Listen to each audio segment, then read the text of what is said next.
YouTube, Instagram, TikTok, Twitter, Facebook ont tous un point commun. Ce sont tous des réseaux sociaux. Les réseaux, c'est comme tout, ça évolue, pour ne pas sombrer dans l'oubli. En 2018, une application commence à se faire connaître. Son principe, faire de courtes vidéos, là où sur YouTube on peut trouver des vidéos de dizaines de minutes, voire plus de 1 heure. Sur cette application, les vidéos durent généralement 1 minute, voire moins. Son nom, TikTok. 2020. Dès lundi, et jusqu'à nouvel ordre, les crèches, les écoles, les collèges, les lycées et les universités seront fermés. Avec le confinement, cette application a explosé, avec plus de 1 milliard de personnes sur l'application chaque mois. Je sais pas si vous vous en rendez compte.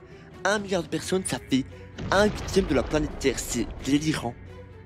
En août, Instagram, face à la concurrence de TikTok, décide de lui aussi faire des vidéos courtes, tout comme TikTok, les Reels. Et 1 mois plus tard, c'est au tour de YouTube. Et grâce aux shorts, YouTube revient très vite dans la concurrence en se mettant à jour comme ses autres concurrents tels que TikTok, Instagram, etc. En seulement quelques mois, des millions d'utilisateurs les utilisent. Ils génèrent près de 6,5 milliards de vues quotidiennement. C'est stratosphérique. Et la stratégie de YouTube marche. Certains créateurs explosent, d'autres augmentent leurs stats. Grâce à leurs shorts, YouTube permet de réduire l'écart à TikTok. Et peut-être de pouvoir les dépasser. Bref, tout le monde est content, non? Eh bien, comme dit un dicton, la vie c'est parfois. Avec les shorts, YouTube se tire une balle dans le pied. D'après Financial Times, les shorts ne sont pas aussi rentables que ça. Il y a aussi un très gros souci au niveau du contenu qui parfois n'a vraiment pas sa place sur cette plateforme. Je vais prendre l'exemple de 2 créateurs de contenu. Tout d'abord, la chaîne YouTube Zombie-san, avec 3,1 millions d'abonnés, propose des shorts qui ne devraient vraiment pas être vus par n'importe qui. Son contenu peut être choquant et il sexualise Minecraft. Et ce qui me choque le plus, c'est que ces vidéos ont plusieurs dizaines de millions de vues. Et la deuxième chaîne YouTube qui fait des shorts qui n'ont pas la place sur cette plateforme, c'est Vache. Plus de 14 millions d'abonnés. Il fait diverses animations, mais certaines d'entre elles ne devraient pas être sur YouTube. Encore une fois, choquant, surtout pour les plus jeunes. En fait, cette personne, c'est la définition de tout pour le buzz, quitte à faire du contenu malsain et sexualisant. Pour conclure vite fait sur cette partie, je trouve ça dommage que YouTube ne supprime pas ce genre de contenu. Par contre, pour les musiques copyright, alors là, ils sont à l'affût de fou. Le fait qu'il y a une dizaine d'années, il n'y avait pas ça sur cette plateforme, ça montre que les mentalités ont changé aujourd'hui et que les gens sont prêts à tout pour se faire de l'argent. C'est triste. Ok, je vous préviens, dans cette partie, beaucoup de balles perdues vont tomber. On est là pour abattre l'ennemi. Tout d'abord, personnellement, je suis d'accord sur le fait que YouTube veut concurrencer TikTok. Il n'y a pas de souci, je peux comprendre qu'ils fassent leur short, je peux comprendre. Mais s'il vous plaît, pourquoi pas créer une nouvelle appli appelée Short au lieu de mettre ça sur YouTube? Ça détruit juste les vidéos longues, surtout des petits créateurs. De plus, ils l'ont déjà fait pour YouTube Music. Ensuite, s'il y a des petits créateurs qui me regardent, je vous soutiens, force à nous, on est ensemble. Ne faites pas de short. Ça détruit les vidéos longues, genre vraiment, j'ai fait l'erreur d'en faire à un moment et là où je faisais beaucoup de stats sur mes shorts, mes vidéos longues, eux, galéraient à monter. Surtout si vous voulez forger une vraie communauté. Croyez-moi que les shorts ne sont pas là pour forger une communauté. Bon, maintenant, l'heure de dire les termes. Déjà, qui le connaît? Tuvok12. La seule carrière qu'il a, c'est grâce aux shorts. Regardez-moi ça, il a 9 millions d'abonnés, mais ses vidéos longues n'ont jamais eu 100 000 vues. Dites-vous, il est au-dessus d'Amixem en nombre d'abonnés, alors que Amixem, lui, fait au moins 1 million de vues par vidéo. Dites-vous, il est le 8e youtubeur français avec le plus d'abonnés. Autre exemple, Thibaut NG. Ok, alors de base, en vrai, j'ai rien contre lui. Il fait son truc de son côté, ok, pas de souci. Mais bon, depuis un peu plus de 1 an, il fait minimum un short par jour. Et le souci, encore une fois, c'est qu'il galère à faire 1 million de vues sur ses vidéos longues. Mais pourtant, c'est lui qui a détrôné Squeezie il y a un peu plus d'1 an.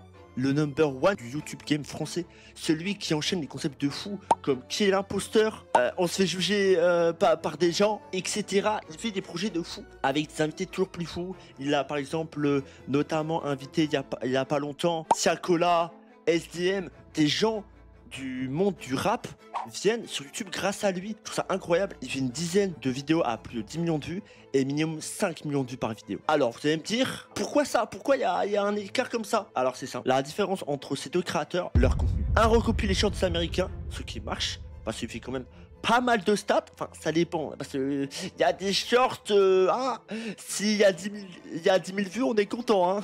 Et l'autre invente ses propres concepts. Tout ça pour vous dire que les shorts ont donné des carrières à des créateurs, et pour moi les shorts ont totalement cassé l'algorithme de YouTube, et fait petit à petit sombrer les petits créateurs qui prennent des dizaines d'heures pour faire la vidéo, pas juste 5 minutes où t'es là à scroll sur TikTok, oh tiens, ce concept là, il a l'air pas mal, hop. Parmi ces petits créateurs, il y a des gens prometteurs qui mériteraient plus de lumière que ces fraudes de YouTubeurs short. N'hésitez pas à dire votre avis dans les commentaires, je suis bien curieux de le savoir. Merci d'avance. Et je préfère vous dire quelque chose, c'est que c'est mon avis personnel, c'est ce que je pense. Et voilà, tout simplement. Maintenant, regardons un peu dans le futur. Enfin, non, faisons des théories plutôt. Mais pour moi, les shorts vont finir par dépasser les TikTok. J'ai fait des recherches, apparemment YouTube a trouvé un moyen d'être plus rentable avec les shorts. Et ils ont aussi augmenté la durée limite des shorts.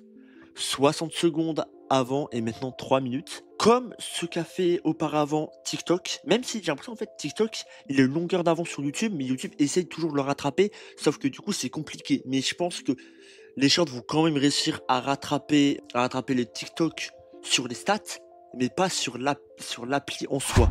Et pour moi, l'avenir, va y avoir deux types de créateurs de contenu. Les créateurs de shorts et les créateurs de vidéos longues. C'est difficile de faire les deux, à part si tu mets les meilleurs extraits de tes vidéos en short. Mais en vrai, je trouve ça plus judicieux de faire ça sur TikTok. Ça permet d'être multiplateforme pour attirer toujours plus de personnes et de gagner en visibilité. Pour finir, j'ai peur que les shorts soient la tombe des petits créateurs. Mais bon, on verra ça dans le futur. Voilà.